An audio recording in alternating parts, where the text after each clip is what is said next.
Good afternoon, everyone. On behalf of the Invisible East program at the Oriental Institute in Oxford, I warmly welcome you to our event, a film journey entitled, for short, War Criminals I Have Known. I'm especially indebted to the European Research Council, the British Arts and Humanities Research Council, and the Oxford Research Centre for the Humanities in their support for this event. I'm very excited to welcome today a fantastic panel of experts we have put together for you. Each member has made her mark in reflecting on humanitarian action in the broadest sense, and I'll be introducing them one by one as I take you through the event. A few words on my own motivations for hosting this event. The story starts when I worked as a UN civilian officer in post-conflict zones myself. Like everyone else, I was used to working in dangerous and violent settings.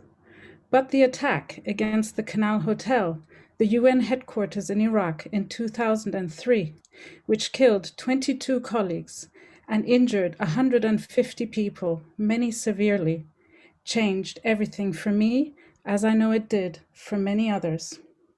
The bombing remains the single most lethal attack against the global body to date, and the event is marked every year on 19 August as World Humanitarian Day now. I lost someone in the attack I loved very much. And I know that there are others in this call who have also loved someone either that day or at a previous or a subsequent attack. No one could have predicted the scale of violence against the UN, even for Baghdad standards in 2003. But the telltale signs were there, she says with the benefit of hindsight. But seriously, I had chillingly visited this very series of open and abandoned ammunition depots in the outskirts of Baghdad, from which, while on mission for the UN Mine Action Service in late July 2003, just before the attack, from which the 1,000 kilos of ammunition were nicked, cobbled together, put into the Al-Qaeda operative's truck, which he then rammed into the Canal Hotel wall, on the other side of which was sitting my partner, showing photos of his young daughter to his colleague, when the blast erupted. What happened that day and many months later remains a blur to me. I know that inquiries were held, security management systems improved. Those of us who had lost dear ones, though, had reached a point of no return. Some of us decided to dedicate ourselves to the systemic changes the UN needed to undergo to limit the chance that such a tragedy and its aftermath could reoccur. I became interested in Islamic history and went into academia, where I've stayed since. For me, today is the culmination of 17 years of healing and reflection. But today isn't as much about looking back as it is about looking forward. The world is a different place now. It's a world of Twitter, fake news, even more dangerous working environments for humanitarians and peacekeepers, of precipitous environmental decline, and now a global pandemic. But there's hope. There's always hope. Now more than ever, we need to find fresh impetus for truly multilateral humanitarian action that is legitimate and safe. David Attenborough, in his recent autobiographical film, concluded that to tackle the world's deep environmental crisis needs not human intelligence, but wisdom. The same can be said of humanitarian action. But where to find this rare commodity? One lockdown evening this summer, I was re-watching Simone Duarte's film En route to Baghdad, and I remembered that wisdom was lodged in the very person whose memory graces our event today, Sergio Vieira de Mello. Simone's film is desperately sad and moving, but equally so inspirational as a celebration of the multilateralism, legitimacy, and human dignity that Sergio brought to so many people around the globe. Sergio had served as special representative of the UN Secretary General in Iraq in 2003 until he was killed on the 19th of August. He had previously been the UN's top man for human rights. He had managed a complex UN mission in East Timor. He had run complex refugee repatriation programs for the UNHCR in Cambodia and Mozambique, amongst his many other postings. Putting his impressive bio aside for a moment, Sergio's greatest asset, to my mind, was his jeitinho. Jeitinho is a wonderful Brazilian term, referring to finding a way to accomplish something difficult, even if it means bending or circumventing the rules, but in a way that is largely harmless. I had the privilege of observing from up close Sergio's jeitinho when working with him in East Timor. Mission Impossible is what he called his task there, alluding to the fact that the Security Council had given him a mandate to train and hand over to a Timorese government in a newly independent state, when at the same time the General Assembly, which decides, the UN body that decides on the financing such an activity, refused to give him the means to do so properly. But he found a way. And this isn't an inimitable or innate Brazilian skill. Finding out what makes people tick, knowing what they want, and hammering out a deal that has at its core the fundamental principles of impartiality, legitimacy, and human dignity, sometimes against all the odds, and balancing a spectrum of national and international interests, is at the end of the day all about communicating. The devil's not just in the talking, it's in talking to all parties and in talking in their own language, if not linguistically, then at least culturally and politically. Sounds simple, but it's hard, and only the fewest people can do this. Sergio was by no means perfect, but he was most certainly the master of this craft. And that's why we're here today, to see how Sergio did it, to feel inspired to think strategically and outside the box about how to apply a jeitinho, if you want, to today's humanitarian challenges. I know that each humanitarian and peacekeeping institution regularly engages in these kinds of reflections. But what we want to do here today is think freely outside institutional boundaries and focus on the big picture and the longue durée. To be inspired by wisdom and feel energized to think positively, which is something difficult to do, especially now when we're all in enforced isolation, spending way too much time at virtual events, such as this one. Which, on the other hand, allow us to be united in ways previously beyond our imagination. If there's one silver lining to this terrible pandemic, this must be it. The way we've organized this is we'll watch a clip or two together, after which I invite one of the panelists to comment. After each panelist has had their go, I will open it up for Q&A in about an hour's time. Can I suggest to all of you in the audience who are listening and watching, I'm sorry I can't see you, I'm sorry we can't have direct contact, but please send your comments and questions through the YouTube chat box. Type it in as soon as it comes to you. The earlier you send your message, the easier our wonderful colleagues who are picking these up can get them to us. Basically, don't wait until we get to the Q&A to send your questions. We're now ready to watch the first clip, and I'm absolutely delighted to welcome our first panelist, Simone Duarte. If I could get Simone Duarte, and I will just introduce Simone for all of us. So from Rio de Janeiro today, I have the pleasure of introducing you. You are a Brazilian journalist whose credits include a 2002 Emmy nomination for the news coverage of the 9/11 attacks and a 2001 honorable mention from the United Nations Correspondents Association for your television series on East Timor. Simone was the New York News Bureau Chief of TV Globo, the main network in South America, and has 25 years of experience as a television producer, writer, correspondent, and online editor-in-chief.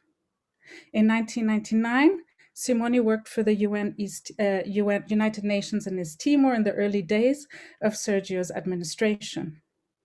Her first short documentary, Archivo de la Identidad, about the children who disappeared during the dictatorship in Argentina, has been featured in human rights film festivals around the world. En route to Baghdad was the winner of the Silver Medal Award by the UN Correspondents Association. Simone is an Eisenhower Fellow and currently lives in Lisbon and is writing a book on the consequences of the 9/11 attacks on the lives of people in Afghanistan, Pakistan, and Iraq. Simone, the word is yours. You're muted, Simone. Yes, thank you so much, Arezou. Thank you, the Oxford Research Center in the Humanities, Elizabeth, Abby, and Manuela, who are here with us.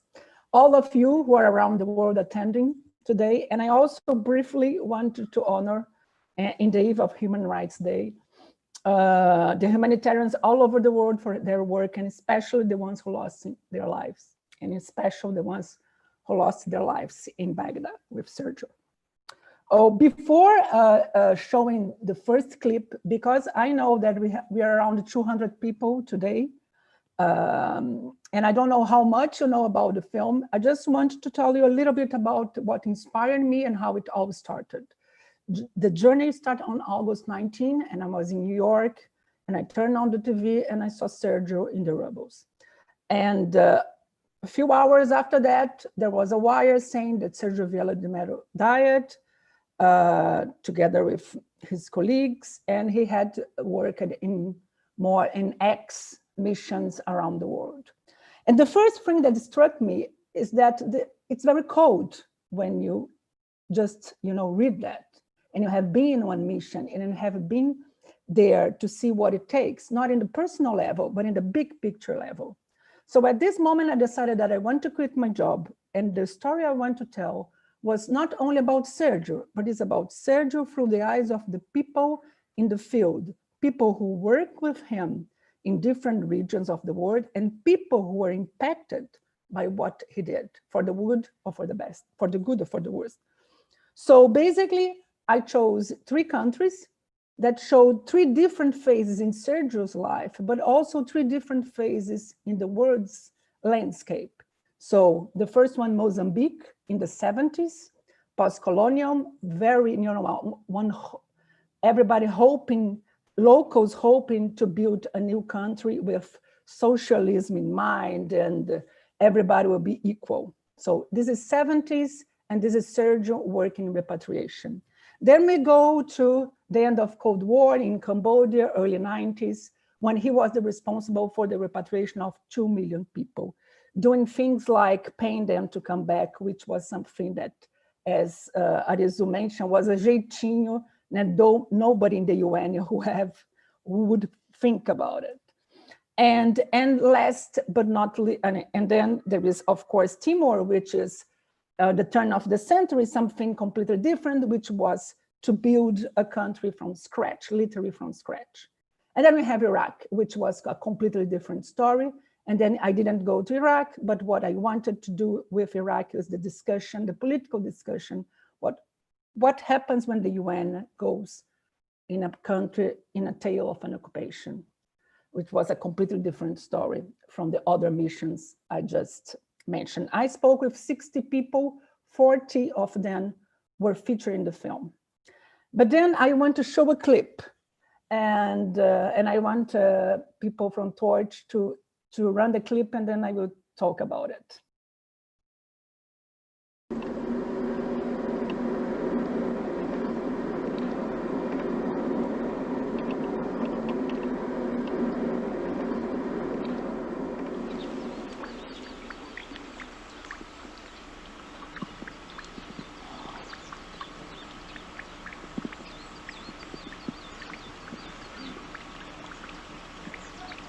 Lui, il voulait absolument que je fusse auprès de lui dans son travail.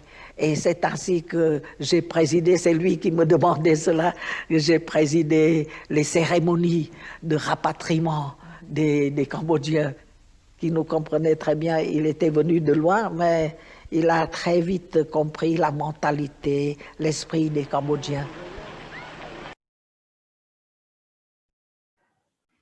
So why I chose this clip? For me, it's, I mean, you asked me to talk about the behind the scenes. For me, the most unexpected thing that happened during the filming was going to North Korea. And why I went to North Korea? Because Sergio left such an impression on the King of Cambodia that the King of Cambodia wanted me to go inside North Korea to talk to him. I mean, basically, he opened the closest country in the world for an unknown Brazilian journalist, at least unknown for him, just to talk about a man who impacted his life and the life of his country.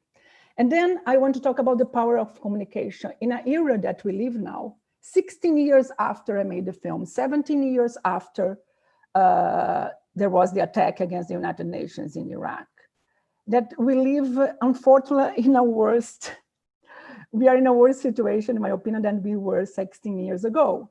And what we have right now, we live in an era of information. Information comes to our mobile phones all the time. So we have technology, we have connectivity. But in the other extreme, we don't have communication and we don't have a real connection, because we're not talking about connecting people, we're talking about connecting to people. I mean, connecting to people in locals in situations of post-conflict, in situations that people lost everything, their home, the lives of people that were dear to them. They want reconciliation, but they want justice also. So it's a very complicated environment. And Sergio has this capability of talking to everybody, which is something my colleagues are going to stress afterwards. But that's the main point of showing this clip. We went to North Korea, where Sergio has never been, because there was someone there who happened to be the King of Cambodia. What he was doing in North Korea is another story. I can talk afterwards. But because this man would talk to everybody, which he was doing it in Iraq also before he died. So in this era of fake news that we live right now, in this era of intolerance that we don't want to hear the other opinions, or leaders don't want to hear, leaders say this to us, that they don't want to listen to someone else, to another leader who doesn't have his or her own opinion. When you have this discourse of either it's good or bad, or it's yes or no, or you're my friend or you're not my friend, and I'm talking about leaders saying those words. And let's just remember that we hear that in 2001 also, and we hear that before, we listened to this before 2003, when Iraq was occupied. We hear either you are with us or against us. And this was George W. Bush, the president of the United States at that time. As we hear today, other leaders saying the same discourse, but even worse, so this from 2001 to now, almost 20 years after 9/11, it got much worse. So, and then we have the non-actors, non-state actors, the non-armed state actors, which complicates even more the reality. So Arezou asked me when we started to meeting each other virtually, because she decided to contact me after she saw the film, and I didn't know her, and she was moved by the film.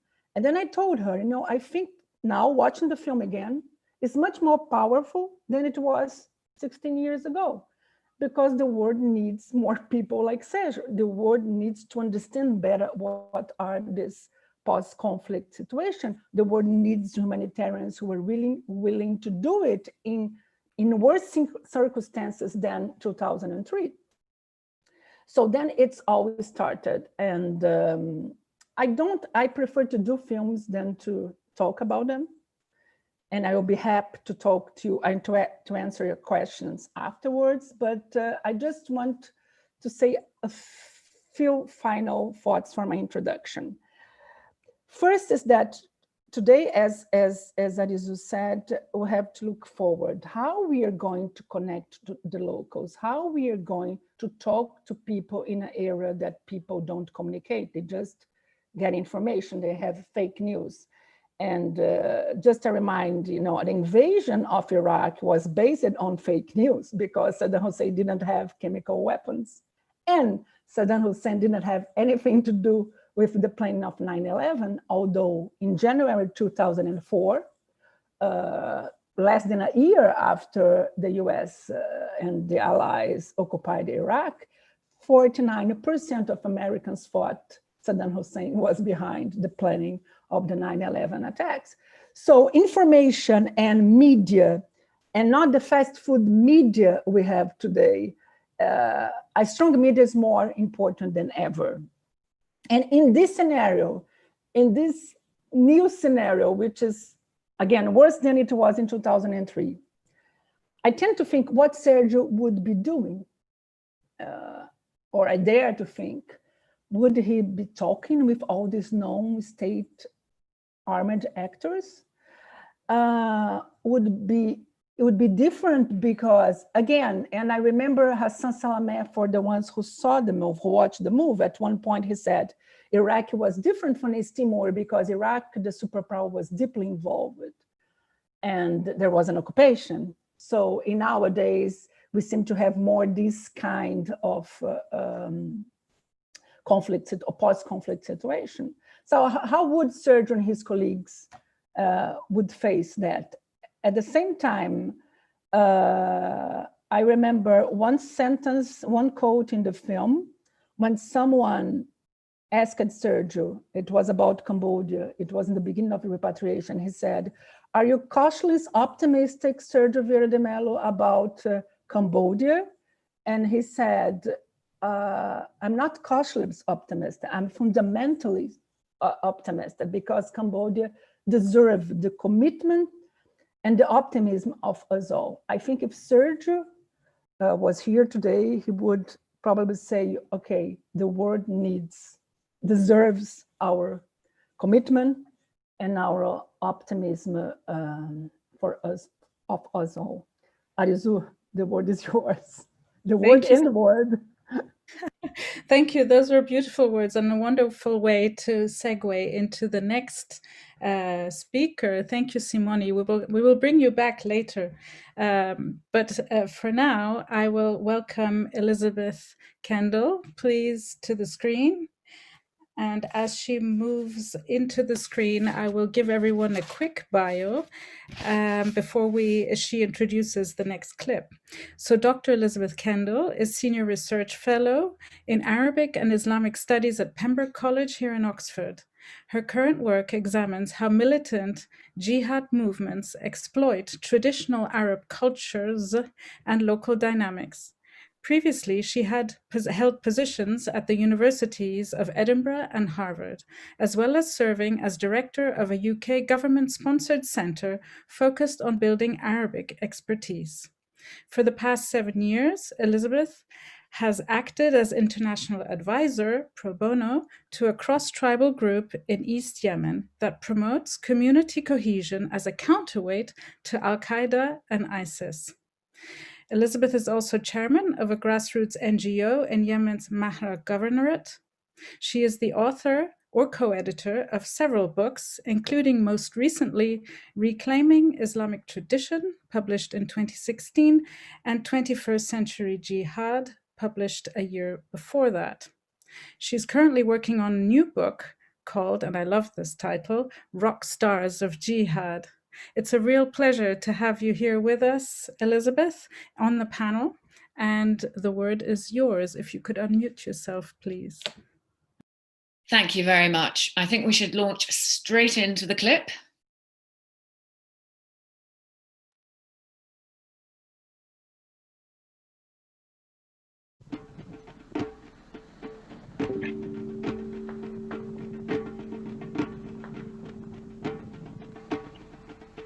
I have asked Mr. Sergio de Mello to serve as my special representative. He will lead the UN effort in Iraq for the next 4 months. I think he's someone who will hit the ground running. I will do my best to make sure that the interests of the Iraqi people come first.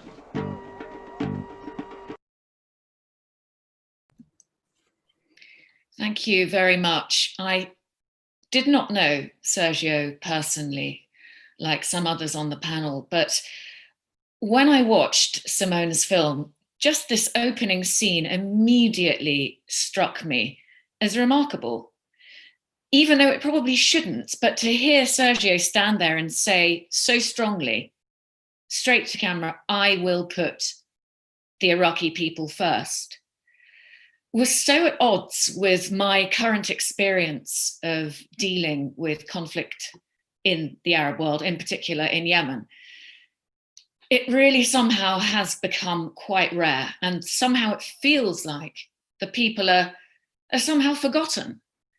And what we're really seeing is that regional powers are slogging out their own differences or recruiting local proxies to do it for them, and that world powers look on and play a careful balancing act, positioning their own interests and prioritizing their own counterterrorism, security, or trade priorities around what they're trying to do on the world stage. So, Sergio was pretty special in that regard. I can tell that even without knowing him. And I feel that one thing that clip made me feel also was that there's a disconnect now. There's a disconnect between what we say and what we do, between talking peace and making a big deal about giving humanitarian aid and funding, and then at the same time, selling weapons to combatants in the conflict. This is my own experience in Yemen. So what comes across very strongly in this film is that Sergio did not forget. He did not forget his remit was to serve the people. And in that respect, that core element of his role, I think, resonates today. It makes the roles of UN envoys, special representatives, mediators, humanitarian workers more vital than ever. Over to you, Arezou. Thank you so much, Elizabeth. I think what we'll do at this point is we'll go straight into clip 3, and then we'll have a discussion maybe that covers both clips, if that's okay with you. De suite compris que les Cambodgiens ne voulaient pas être rapatriés en masse dans les endroits qu'on avait préparés à l'avance, pour de très bonnes raisons. Ils voulaient, eux, rentrer dans leur village. We saw repatriation as a way of also liberation. We asked them, where do you want to go back to? What is your preferred place of destination? They were dumbfounded by this question. For them, this was the first time in their lives that anyone was in fact giving them a choice on anything meaningful. Sergio was very strongly of the opinion that if people wanted to return to areas controlled by the Khmer Rouge, they should have a right to do so. We actually went into Khmer Rouge held territory, and that was a first one, because nobody, not even the special representative of the United Nations, Mr. Akashi, had actually gone into Khmer Rouge territory. He opened the door and he managed to involve them in the dialogue, very strongly believing in the fact that we should talk to everybody, whichever side of the equation they were on. That's actually Sergio, a big back on his shoulders and his pants rolled up. Towards the end of the lunch, they said to us, we would like you to swim in the river, in the Mongkolbarai River. Sergio and I looked at one another, and one of us said, and I don't remember who, but we didn't bring swimming suits, because we were not obviously keen to jump into this river with the Khmer Rouge, or with anyone for that matter. And they said, never mind, we'll give you sarongs. We really didn't swim, where we just kept us, make sure we had a smile on our faces, and when they asked us, how is it, we said, oh, the water is beautiful, fantastic water, nice and refreshing. And they said, you know, we wanted you to go into this river to sense how clean and natural this water is, as opposed to the days when the Vietnamese were occupying Cambodia, which according to them, this river was full of corpses and human body parts. That was typical Sergio. If the people want to go back to a certain area and you have to talk to people who even inside yourself you may despise and you really don't want to talk to, Sergio will do it because he needed to find a solution. But when he would talk to them, he would be very nice. He would be very charming. They would immediately be seduced by him and so help him to get what he wants to get. That was his strength. And in fact, one of our journalist friends said that his biography would be War Criminals I Have Known, because he was quite well known for dealing with these bad guys. Thank you. Yeah, Elizabeth, so dealing with the bad guys, how do you genuinely engage with everybody, including the bad guys, and what might be the pitfalls from your experience? Well, I have to say I had huge respect for Sergio's approach there, not least swimming in a dangerous, muddy river. But on a more broader scale, I think there are two issues that jumped out at me from that clip in terms of engaging with the bad guys and the good guys. One is, and neither of them are without risk, by the way, but the first one obviously is you have to be in the field. You have to actually be in the field. It sounds like Sergio was quite adept at that. And in my experience today, that's become a rarity, particularly in Yemen, where I work. Most of the embassies were abandoned very quickly after the war began. Everyone was pulled out. But even before that, there was a certain cotton wool. It was driving around between the US embassy, the UK embassy, the commission and the UN, and a little bit of perhaps mulling things over with your colleagues rather than actually getting out there, or relying too heavily on regional partners and assuming that they would know what's what, rather than actually getting out into the field and talking to people. And now, of course, that's easy to say, and it does come with risks. But my own opinion is that if we're too risk averse, if people who are serving and working on the areas like Yemen can never actually get out there, how could they possibly know what's going on? And then the second element that struck me in this clip was that you've got to talk to everyone. It might seem obvious, right? But if you want to solve a problem, you have to know how the enemy thinks, and you have to know how they think from their own perspective. There needs to be bags of empathy. And if you want to understand where a group's coming from, why they're committing atrocities, perhaps how you might be able to appeal to them, how you might be able to figure out a solution that they'd go for, you have to talk to them. And I think the traditional way of fixing problems in the Middle East region where I work has really been what I would call patronage. It's buying support, it's paying tribes off or sheikhs off. And it's talking to self-appointed sheikhs or interlocutors. And, that really misses what's actually going on. But again, just one word of caution, I do think we need to be careful because, not all non-state armed groups are the same.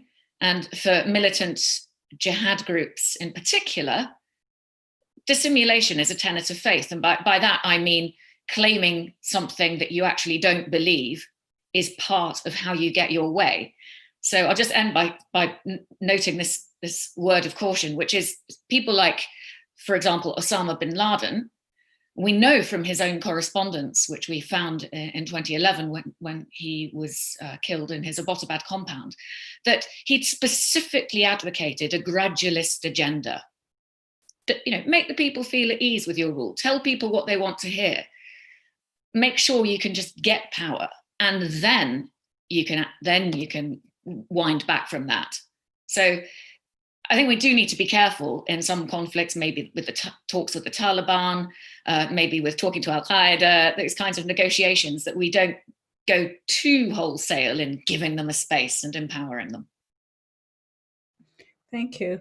Well, one thing is talking to the locals. And what about, the first video I didn't comment on because I think Iraq is such a special case, but we have to talk about it, of going in as the UN on the heels of an occupation where the occupier, the occupying force, is a permanent member of the Security Council.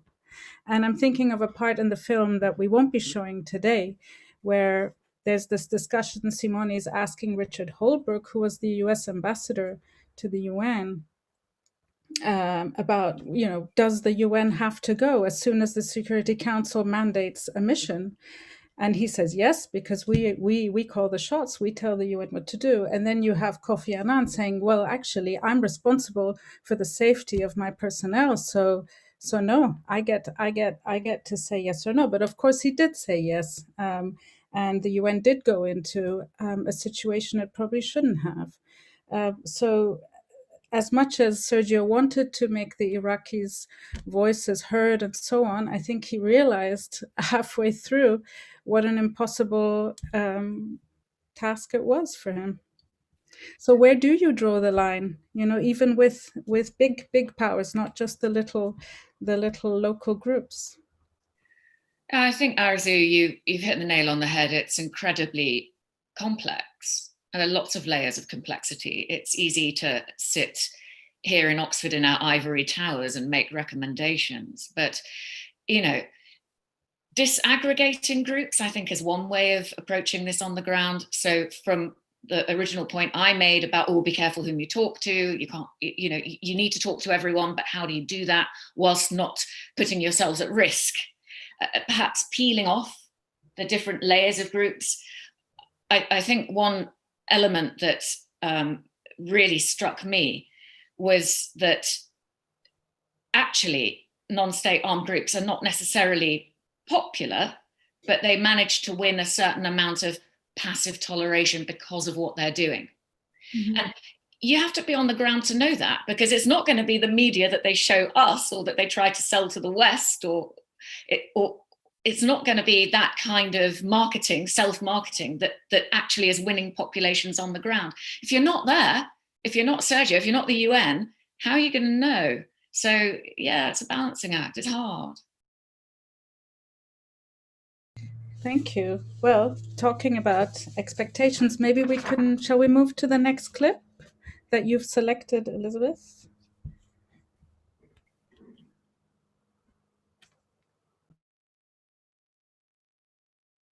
Enquanto a reconstrução da parte dos timorenses era pôr tetos em casa, em cima das casas, a reconstrução por parte da ONU era criar alicerces.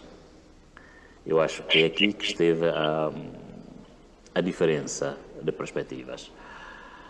Pronto, agora, claro que os que esperavam só o teto diziam nada foi feito.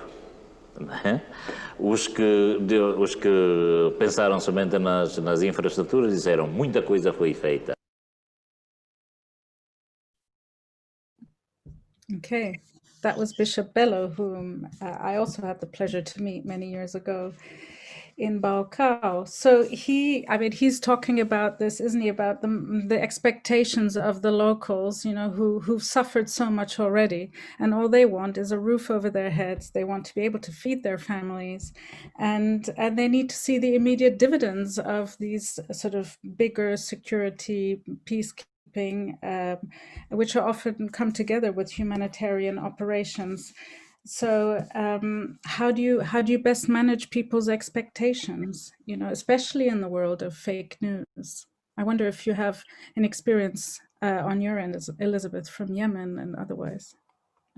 Well, I do, in fact. I do. This clip does resonate with me because, of course, what perhaps we in the West, or policymakers at least, imagine that people want. They want democracy, they want emancipation. Not necessarily, really. Maybe they just want water and electricity. And that, again, is a disconnect. What I did in Yemen in 2013 was to actually go to outlying tribal areas and survey them, to ask people, what do you want? And what are your expectations? And it was the first time they told me they'd ever been asked. And what was really amazing was that just under 50%, 48% of them had as their top priority water and electricity.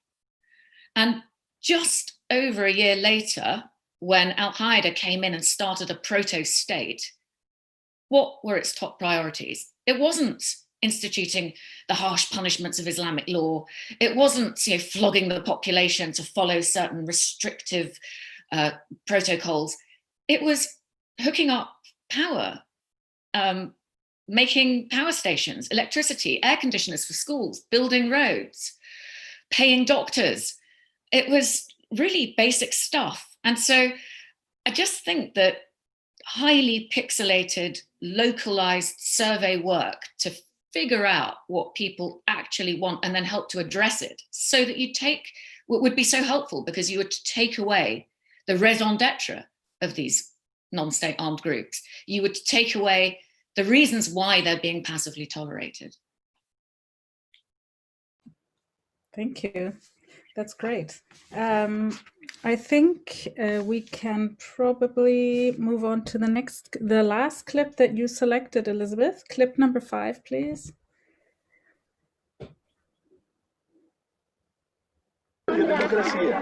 Democracia. Aqui, segredo. E ele dizia-me, Domingos, para obter o sucesso de qualquer plano que tinhas, primeiro tem de entrar em contato com o povo. Para entrar em contato com o povo, tem que saber a sua língua. Aí ele começou a estudar a língua técnica.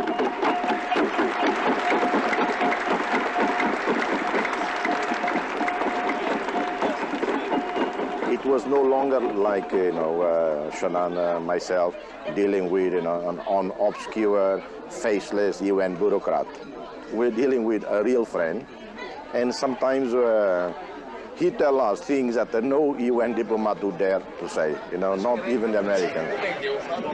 But when he believed in something that was not on the books, on his mandate, he would contact New York, would fight with New York to change or to adapt policies to accommodate the East Timorese people. He worked on governments to persuade them that their national interests somehow coincided with the broader international one, i.e. to support multilateralism rather than more limited bilateral action. He did it in Timor. The example that I remember is getting the US warships or frigates to stand off the coast of Timor during the whole peacekeeping operation. The US would not be part of UN peacekeeping. We're not officially there, but he persuaded the US government, with all necessary clearances, to have a rotating presence on the sea. And you wake up in the morning in Dili and look out, and if you're thinking of causing trouble, the first thing you'd see would be a silhouette of an American battleship. Beautiful. Thank you so much. Yeah, there we go. There's another jeitinho. The Americans didn't want to be part of the peacekeeping mission, so Sergio found another way to get them to be present. Yeah, Elizabeth, comments on the last clip. Why did you pick it? You're muted. I picked it because I thought it was a very nice example of the kinds of skills that one really wants in a job like his, but that I feel that institutions are moving ever further away from. Nowadays, calling people up and fighting with them and pressuring them and having wacky ideas and trying to persuade. I thought that was great, where they said fighting with New York. He just seemed to me the opposite of the corporate individual following to the letter, and yet somehow getting the job done, somehow using his charm and using his diplomatic skills to fix things. And I just found that really super impressive. And the other reason I picked that was, obviously, I loved the emphasis on multilateralism. I think that's incredibly important. But just bringing it down to bare essentials, speaking the language, the communication. He went out and learnt Tatum. He learnt the languages. He spoke to people in the languages that they spoke. And that, for me, maybe partly with my academic hat on, but partly with my fieldwork hat on, you cannot separate the speaking from the analysis, the reading from the analysis. The translation is not a mechanical thing. You quite often need to have all the same processes going on in the same head, because you need to make those connections. You need to think laterally. You need to spot links, and you need to get people to warm to you. And in order to do that, you need to be operating in their language. And quite often now, I feel that that is forgotten in foreign services. I don't know, I can't speak for the UN, but it's very much English or some other, one of the main 6 languages, and not necessary to be that person who actually communicates in the original on the ground language. That's a shame. Yeah, I would wholeheartedly agree with you on that front. Yes. I'll never forget when I was in East Timor and someone brought some very highly confidential material to me and said this was Al-Qaeda Arabic material.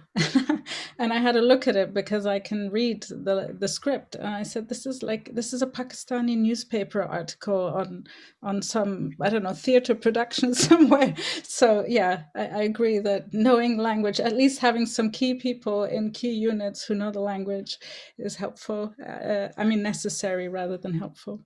But yeah, I think you're right. That was definitely Sergio's also secret ingredient, was communicating the language. And even if it's just knowing a few words of Tetum, can get you a long way in Timor as it would anywhere else. So I agree with you. Thank you for that. Elizabeth, thank you. We're gonna take you away from the screen for a moment. We'll bring you back soon. And I'm very pleased to now bring onto the screen Abby Stoddard, please. And as she comes on, I will introduce Abby to everybody. Beginning her career as a humanitarian aid practitioner, Abby Stoddard worked in headquarters and field positions at CARE USA and later served as program director for Doctors of the World, Médecins du Monde USA. Her areas of expertise include humanitarian operational security and risk management, financing, coordination, and institutional reform. Abby is the author of 2 books, Humanitarian Alert, NGO Information and Its Impact on US Foreign Policy, published 14 years ago, and now hot off the press, just come out a few months ago, Necessary Risks, Professional Humanitarianism and Violence Against Aid Workers, which has come out with Palgrave Macmillan. Along with other articles and reports and book chapters that she's written on humanitarian action. Abby, the floor is yours. And you have actually, I think we're going to go into your clips that you've selected, and then we'll bring you to speak. So Abby has selected 2 clips, which we're going to show in succession with no break, 2 short clips that will take up about a minute's time. If we could please see those.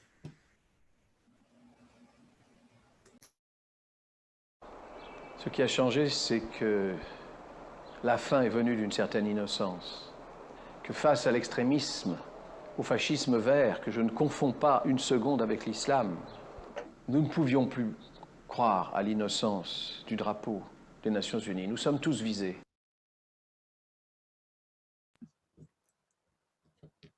So how do we function as UN from a bunker with armed guards and armored cars? That's not the definition of the United Nations.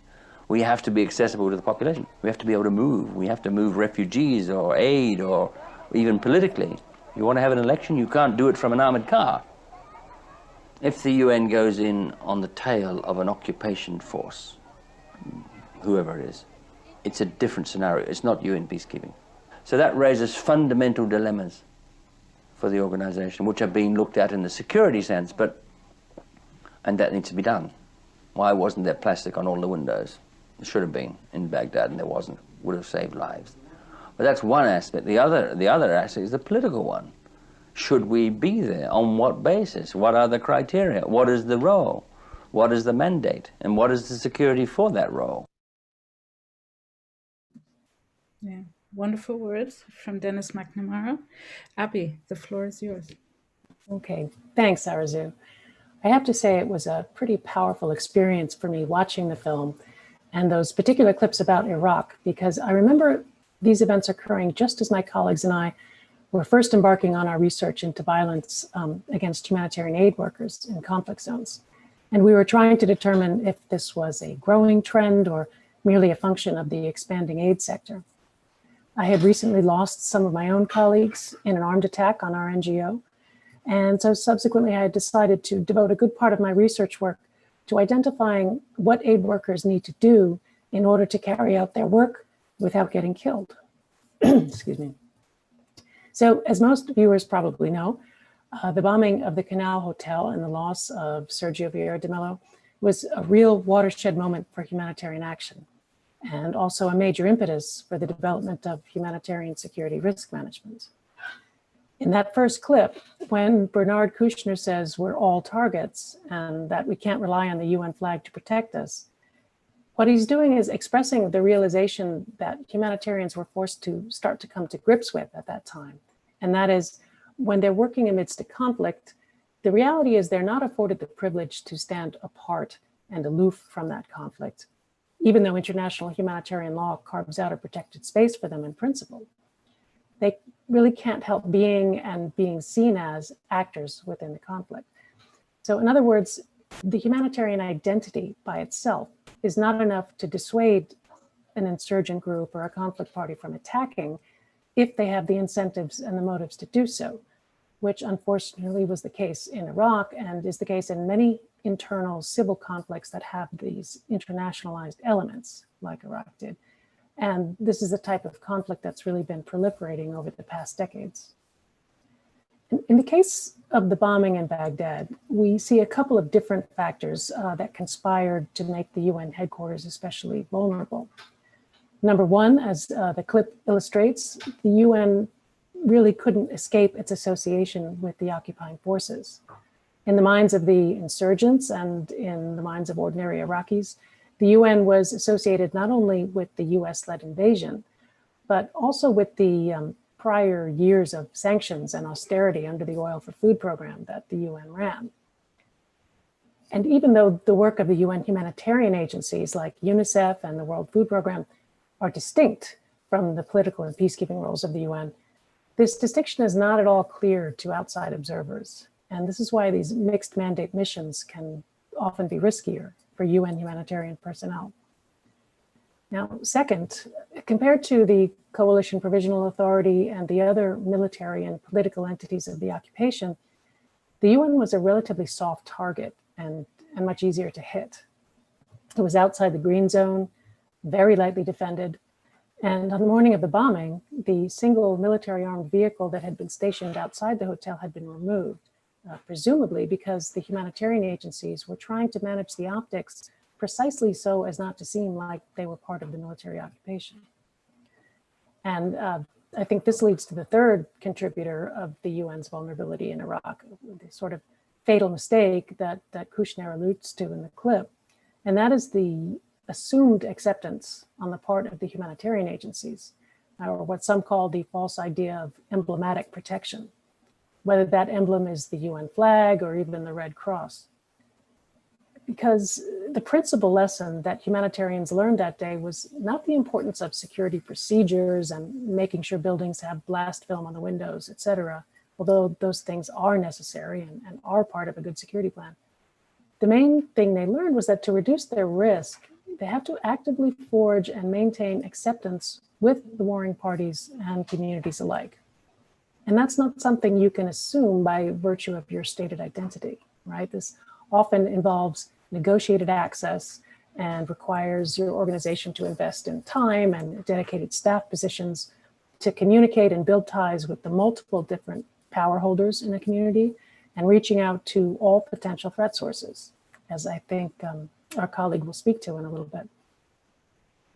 The second clip makes the point that despite the very real risks to humanitarian action in these settings, the answer can't simply be for the UN to bunkerize and to adopt a heavy protective approach in these settings, because humanitarian assistance programming simply can't work that way. And so you see, this is the tightrope that UN humanitarian security managers have to walk, how to enable the aid programming to continue while reducing the risk to the programmers as much as possible. And this has come to be known as the enabling approach. What it means is that any security manager can keep their whole staff safe by simply restricting their movements and activities, saying you can't go there and you can't do that. But the art of the enabling approach is figuring out what additional actions need to be taken to allow people to move and to interact with the community by reducing the risk of them encountering violence. And that all starts by properly assessing risk. Now, to be honest, the enabling approach is something that the UN continues to struggle with. Many of their security officers are old school military and police veterans who tend to fall back on the restrictive approach. And you see often there's a tension between them and the humanitarian workers in some of these missions, and maybe it's a healthy tension. But even so, the development of security risk management, or SRM, principles and tools in the UN system has really been a model for the humanitarian sector as a whole. And in addition to developing those tools and for threat mapping, risk assessment, risk calculation, it was the UN humanitarian actors who first introduced the notion of program criticality in a systematic way. And this is another key concept in risk management for humanitarian action. So program criticality is the idea that humanitarians will accept a greater or lesser amount of risk depending on the type of programming they're doing. If an activity is life-saving, there will be an explicit acceptance of a higher level of risk in order to keep it going. And that programming will be prioritized above less critical activities. So, as I mentioned, security risk management in the aid sector has really developed a great deal since 2003, and it's gotten very sophisticated. But with that sophistication comes the understanding that the risk can never be reduced to zero. At the end of the day, after you have carefully assessed your threats and weighed your risks and then taken all possible actions to mitigate those risks, there will remain what's called the residual risk. And this residual risk is what humanitarian workers assume and accept when they enter these environments. And we know that humanitarian aid in war zones is difficult, dangerous work. And there are really only a couple dozen aid agencies, UN agencies and non-UN NGO organizations that are able to be operational in these environments. And even then, not in all locations. So you often see a clustering of agencies working in the more stable, accessible areas, while the more dangerous places are left undercovered. As Richard Holbrooke says, the UN agencies have a mandate to respond to every crisis, but when it comes to NGOs, they can decide themselves whether or not they will work in extreme environments. And what we're left with is kind of patchy coverage of needs, and in the places with the most severe needs often have the fewest operational agencies responding to the crisis. And indeed also we have casualty counts in the aid sector that are rising over the long term. My research group, Humanitarian Outcomes, runs something called the Aid Worker Security Database, which tracks the major attacks against aid workers worldwide. And last year we saw record high numbers of these casualties with a total of 483 workers killed, wounded, or kidnapped in 277 separate incidents. And so with apologies for ending on that sad note, I'll turn it back to Arezou. Thanks. And thank you very much for letting me participate in the event. Thank you so much, Abby. That was really informative, actually. Before I pass the word to our next speaker, just would you say, is it more dangerous to be a humanitarian worker these days, or less dangerous, given that we've learned so much since 2003? It is. Unfortunately, when you look at the rates of attack over the long, they fluctuate year to year, obviously, but over the long term, they are going up. But I need to point out that that's not true across the board. What we're seeing is that in countries where there's extreme conflict happening, those are the settings that are driving most of the numbers. So it's usually 5 countries, for instance, Syria, Yemen, South Sudan, Afghanistan, DRC, that account for most incidents, even though there are dozens of humanitarian responses going on. So it's only in some contexts, but it's definitely getting worse despite all of the risk mitigation that's happened. Wow, so much to follow up on, but really hugely important work that you do. Thank you so much, Abby, and we'll bring you back for the Q&A. And I am now going to call in our next and final but by no means, how to say, last but not least speaker is Emanuela Chiara-Giard, who I will introduce to you now. She is a senior research fellow at the Oxford Institute of Ethics, Law and Armed Conflict, and an associate fellow in Chatham House's International Law Program. From 2007 to 12, Manu was Chief of Protection of Civilians in the UN Office for the Coordination of Humanitarian Affairs. Prior to this, Emanuela was a legal advisor at the International Committee of the Red Cross, where she was responsible for providing guidance on the protection of civilians in armed conflict, children, assistance, multinational forces, civil-military relations, occupation, and private military and security companies, a long list of expertise. Manu was also legal advisor at the United Nations Compensation Commission in charge of government claims for losses arising from Iraq's invasion and occupation of Kuwait. Manu is also solicitor of the Supreme Court of England and Wales. It's a pleasure to have you here. Emanuela chose clips as well, but they actually overlapped with some of the clips we've already seen. So she will actually be our éminence grise and talk about all of them. So Manu, the word is yours. Pleasure. Thank you very much for your kind words, and thank you very, very much for inviting me to join you in this important conversation today. I found myself nodding vigorously as many of the other speakers were raising issues.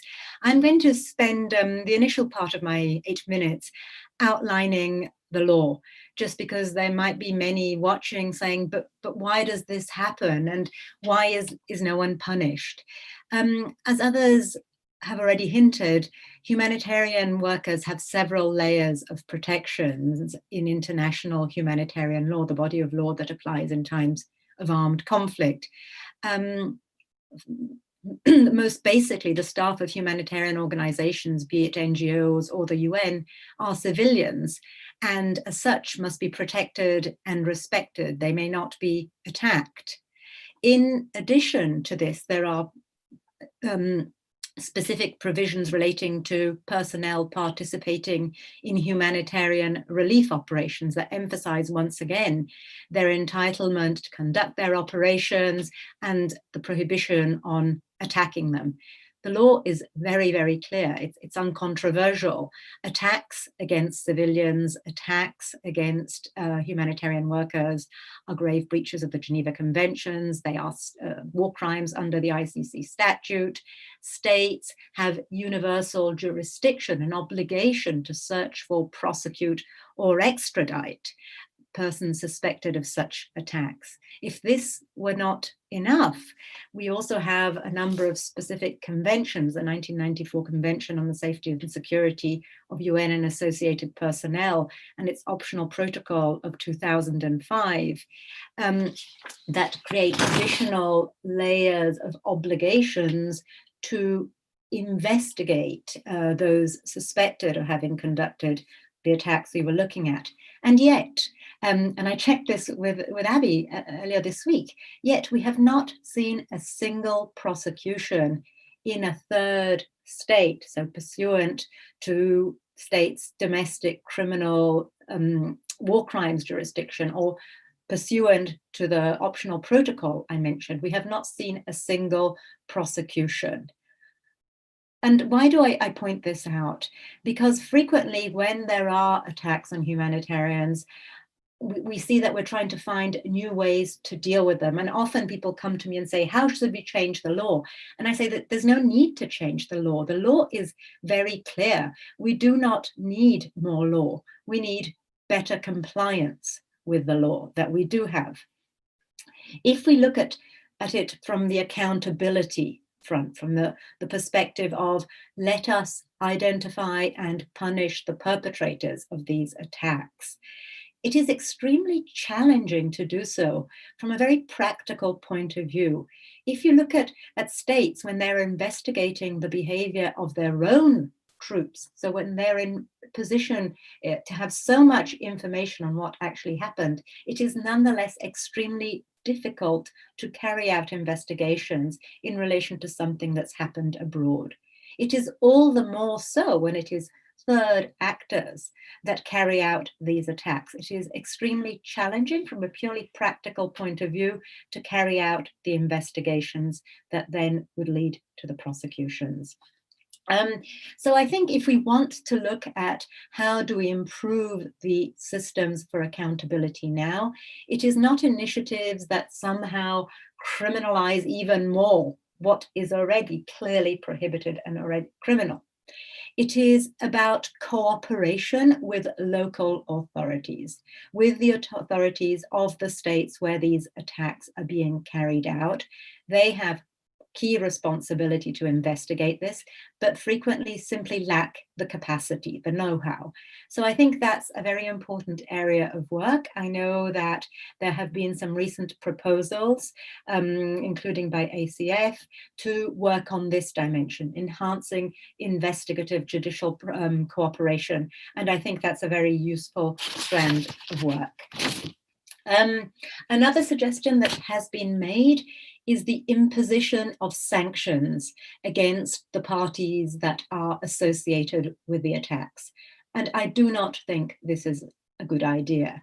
It's a different conversation, but in a nutshell, if sanctions are imposed on groups that are parties to armed conflict, they frequently include restrictions that unintentionally make it very difficult to conduct humanitarian relief operations. They frequently include prohibitions on making funds or other assets available to these groups that, unless we have proper safeguards, could potentially capture humanitarian activities. So it would be actually counterproductive and unlikely in any event to lead to an improvement in behavior. So let me now move away from the black letter of the law, and so far as focused on accountability. What about promoting compliance with the law to ensure that there are no attacks in the first place? But more importantly, also, what can we do so that it is possible for humanitarian action to be conducted in a manner that is safe? And it is points that other speakers, and in particular Abby, have already made. This is not a legal discourse. It's an exercise in developing the trust, the acceptance, establishing a dialogue between humanitarian actors and all parties to the conflict, states, but also organized armed groups. We must speak to all sides. It's been said frequently. It's the theme, I would say, of this event today, but it's something we must not forget, all the more so when we are looking at humanitarian action. However, as others have already outlined, there really are a number of practical operational policy challenges to doing so today. Just from a very practical point of view, there are frequently multitudes of groups operating in a particular context. We're not talking about traditional interstate wars anymore. The groups can be fragmented. It might be unclear what the precise chains of command are. Who should we speak to? So very practical questions that require a presence on the ground, to pick up a point made by Elizabeth right at the outset, and also analytical skills. And I'm focusing now on humanitarians. I think that in addition to the important steps made in thinking through the security management, we have come to realize that it is a complex world and there needs to be far more conflict analysis in order to operate in a manner that is safe, to figure out who the various actors are, identify who to speak to. Another important aspect that has already been mentioned by others is how are humanitarians perceived on the ground?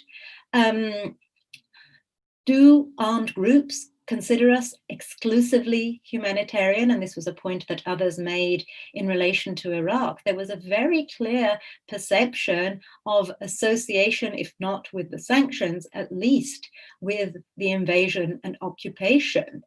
Are humanitarians perceived as exclusively humanitarian? Are they too closely associated with a party to the armed conflict, or perhaps with some other actor that has a political agenda? Just think about it, MSF is perceived very differently to a humanitarian part of the United Nations.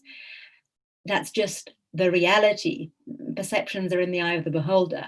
And then relevant to this is also how do we operate? Are we as humanitarians perceived, and again, it's perceptions that matters, as responding in an impartial manner without discrimination and exclusively on the basis of need? And I think this is where some of the restrictions that Abby mentioned as a result of security concerns that have led to humanitarians not operating in certain areas perceived as too high risk are coming back the full circle to haunt us, because we might be perceived as not actually responding to people in those areas. So it's a vicious circle that we need to address. And important in all of this is we need to be there. How can we function from a bunker? It has a colossal impact on our capacity to engage with all actors, but also how we are perceived as humanitarians. If you arrive with an armed escort provided by the host state or even by the UN that might not be perceived as neutral, that is going to impact your capacity to speak to everyone, your capacity, and definitely how you are perceived. And I think a point I want to make in this regard is that 2003 was a watershed moment for humanitarian action. It has led to, as Abby was mentioning, far more complicated, complex, advanced, practical security measures and procedures. But they might, in fact, be undermining other softer approaches that are necessary for humanitarian action, that in fact make it safer, if not necessarily safe, to operate. And the world I have here in capitals is something Abby said earlier. It's about acceptance. And it is going to be extremely difficult to be accepted if we are in a bunker behind barbed wire, escorted. A final point I want to make is more from once again, a legal challenge, and that is counterterrorism measures. And they cast a very long shadow on our operations on the ground.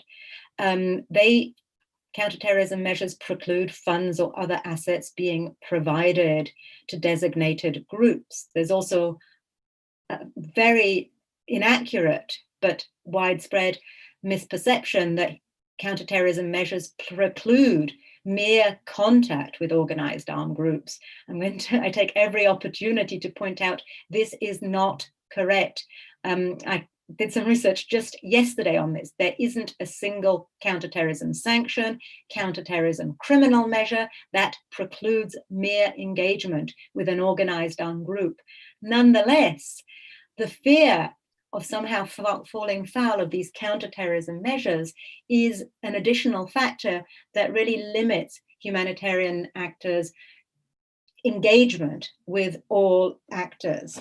And so definitely one additional challenge in changing these dynamics on the ground is ensuring that counterterrorism measures include adequate safeguards for humanitarian action.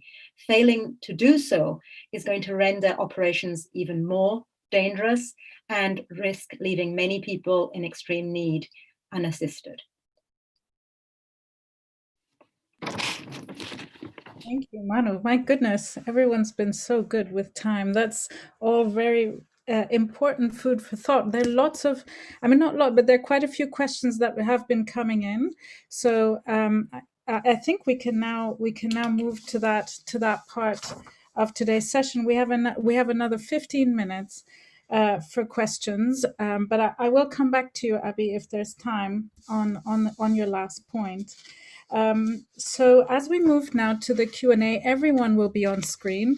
Everyone's lovely faces will be there. Manu will join us too, I'm sure there's. So can I only remind all of you who are still with us to please type your questions into the chat box. We've been getting lots of very kind comments also from friends and colleagues, and it's lovely to hear from you all. And we've also been getting questions. I'll read them out, and for privacy reasons, I will not say, even if I know you, I will not mention your surname. I'll only mention the first name. So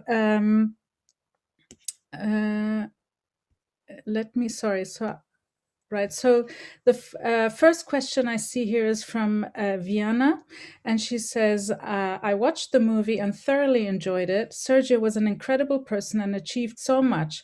How come he's not as well known in Brazil as he deserves to be? Which is, of course, something that also comes out in the film in Holbrook's comments. So I think maybe Simone might be the best person to direct this to first, and if anyone else would like to come in, by all means. But Simone, you're muted, Simone.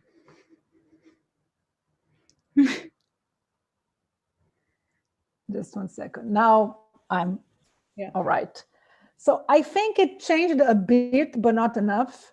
And the first thing Brazilians did was like putting the name of a square of a street, like Sergio Vieira de Mello Square or Sergio Vieira de Mello Street, which in my opinion doesn't mean much.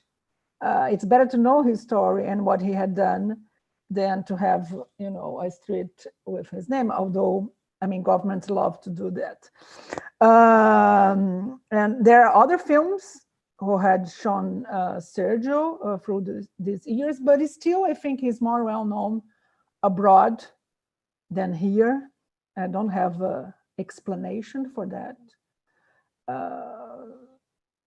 Not sure I can answer this properly. Perhaps it's because he's not a soap opera star. I don't know. I don't know why, or perhaps there is one point that someone, when I interview Holbrook, someone said, "Oh, he lived abroad, and so he's not part of our gang here, our group here." And there is something perhaps we Brazilians are, that when I've been living more than 20 years abroad, and it's like you're forgotten a bit, and perhaps that's the syndrome. And it's funny and it's strange because Sergio wanted to be recognized in Brazil, although he didn't say that.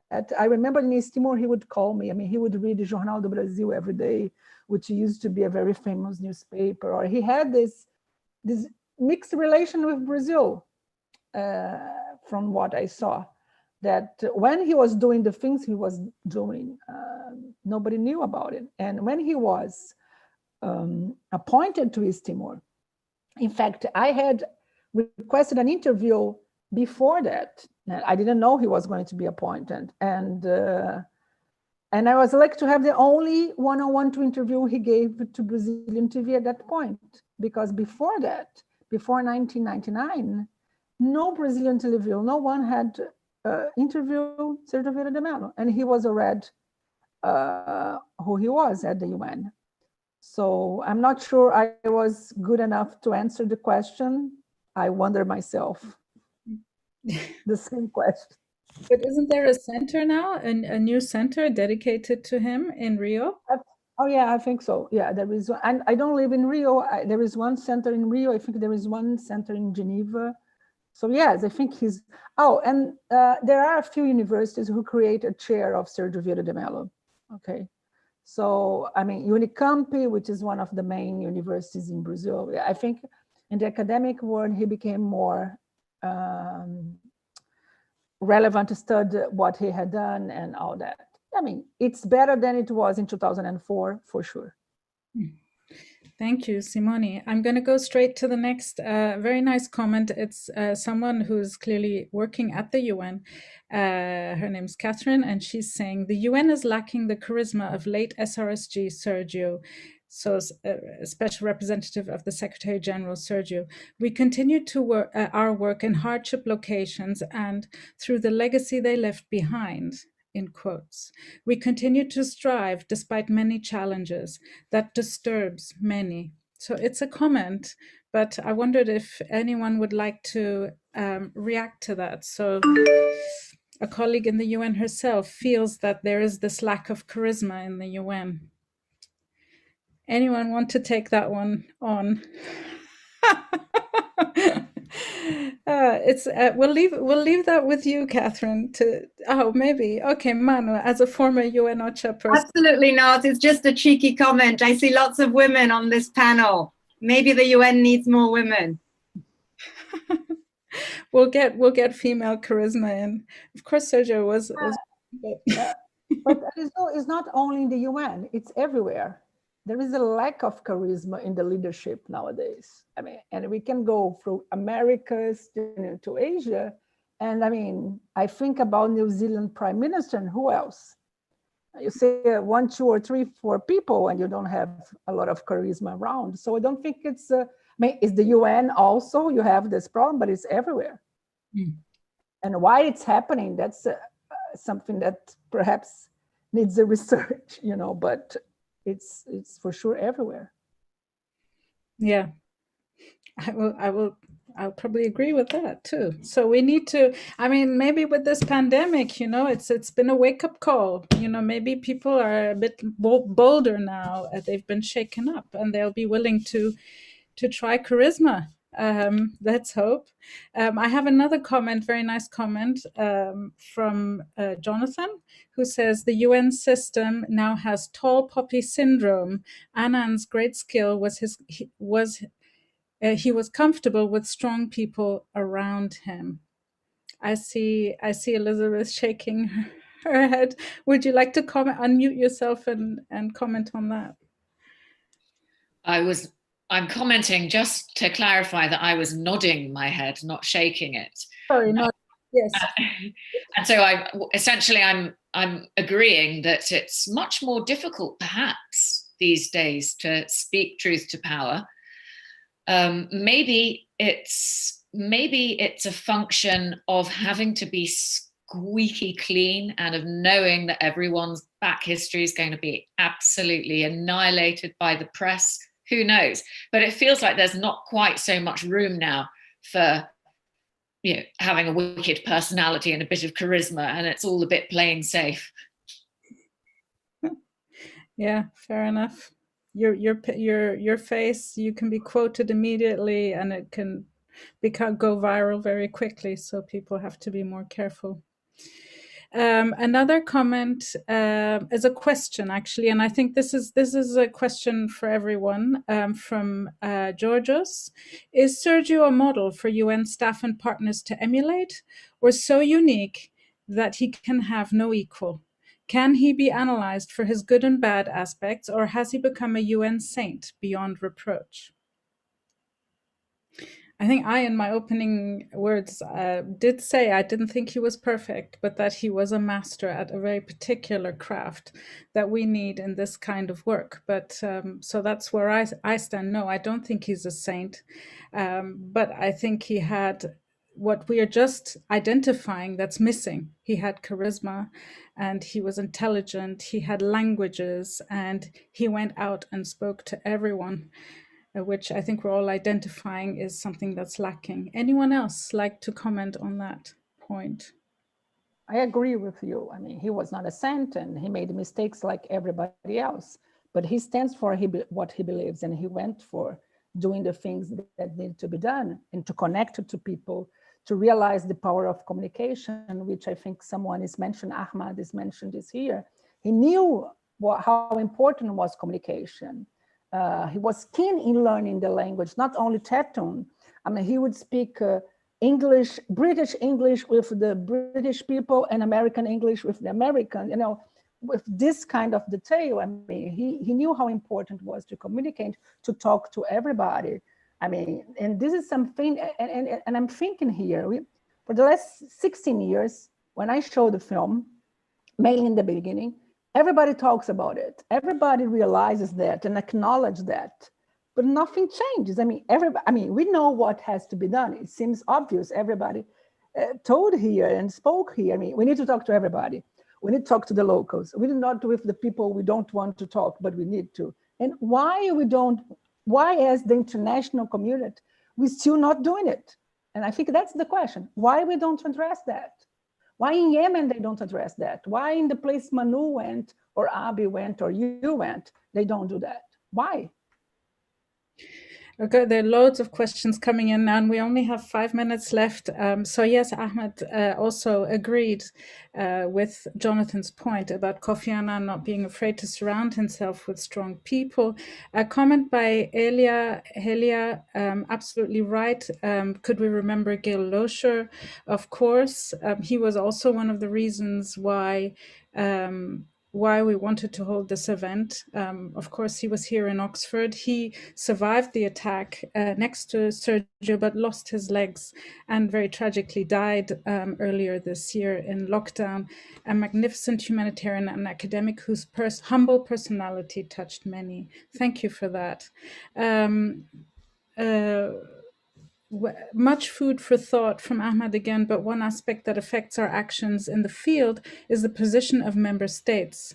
The Security Council gave Sergio an obscure mandate, which he struggled to interpret. Sergio has had the unique combination of charisma, intelligence, and emotional intelligence. However, there have been and still are many other effective mediators working in the field. Absolutely. And I think that needs to be, of course, acknowledged, and that discussion with people who are very good at this needs to be had, and that knowledge needs to be passed on to everyone else. I am going through this. I think I'm not sure I'm getting all the comments, but I think I haven't got any more coming in. I'm saying this for the colleagues on the other end, but if you still have a question or a comment you would like to make, please do it now. We still have about 2 minutes. I wanted to comment something that Ahmad said, and going back to something that I said in the beginning, which is what someone like Sergio or anyone in that field could do if the superpowers or powers, very strong powers, are involved in conflict. And that's what Ahmad is talking about, have the countries, working with the countries that have interest in the region. You know, it's much more difficult today than it used to be before 2003. That's my perception. And also the balance of power is shifting nowadays. We don't have the same balance of power that we used to have in 2003 or 2001. So, and this, you know, makes much more, many more state actors and the non-state actors, which I think make more difficult. I would like to know what Sergio would do in some of the situations we face nowadays. You know, perhaps wouldn't be so easier. It's not that no situation was easier for Cambodia was not easy, East Timor was not easy, Mozambique was not easy, but today, there are many more things at stake that you didn't need to think back in Cambodia when you don't have social media and you don't have telephones, you don't need to talk to the UN headquarters all the time, you know. So I wonder how would we all do, and humanitarians will do, or mediators will do in this situation that we face right now, which I think is much more complicated than before. Well, the undue influence of certain member states was, of course, always there also. But so I think it brings us back to being willing to stand up for what the UN is, like Kofi Annan was saying. We don't just jump when you call us. Yeah, I have to assess whether it's safe for my staff or not. And this is something the wider general population, if you want, doesn't understand either very well, is that the UN is not some kind of body that can do whatever it wants.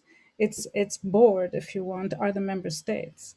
And it's always this constant balancing act between what the member states want and what the UN should do as a body that stands for the principles, all these principles we've been talking about. But I'm going to move to Nicola, and I know we don't have much time. She says, thank you, this is so pertinent. There seems to be an increase in the way humanitarians operate from a safe distance, a preoccupation with process over action. What would Sergio think? And another one, fear factor from Delmino. After bomb attack After the bomb attack, UN senior staff are afraid to deal with the field and stay safe at a bunker. I'm not sure if I understand the question. Lots of food for thought. Question for Simone, what's your next project? Oh my God. I'm writing the book about, 20 years after 9/11, so Iraq, Afghanistan, and Pakistan. And I'm thinking of what Elizabeth said earlier, when Al-Qaeda, the first thing they did was to establish power, electricity, and water. And I think about Taliban. I mean, we view Taliban as this, wow, terrible. But for many people in Afghanistan, they were the ones who get rid of the criminals and the drug dealers and all that. So the difference between perspectives from the outsiders and the insiders, the local people, and the people who are at the UN or we internationals is very different. And the other point that Elizabeth made, or I don't remember if it was Elizabeth or Abby, is the point that, I mean, Taliban was not called to the Bonn conference in 2001. And today, I mean, even Brahimi, everybody acknowledged that they should have called them for that conference, for the process. And now we have 20 years almost. They say that the troops are going to leave after Joe Biden inauguration. So let's see, but in which way they're going to leave. So we never imagined there were going to be 20 years of military occupation in Afghanistan and what we saw afterwards. So that's my project. It's with 8 people from Afghanistan, Pakistan, and Iraq, and in the aftermath of 9/11.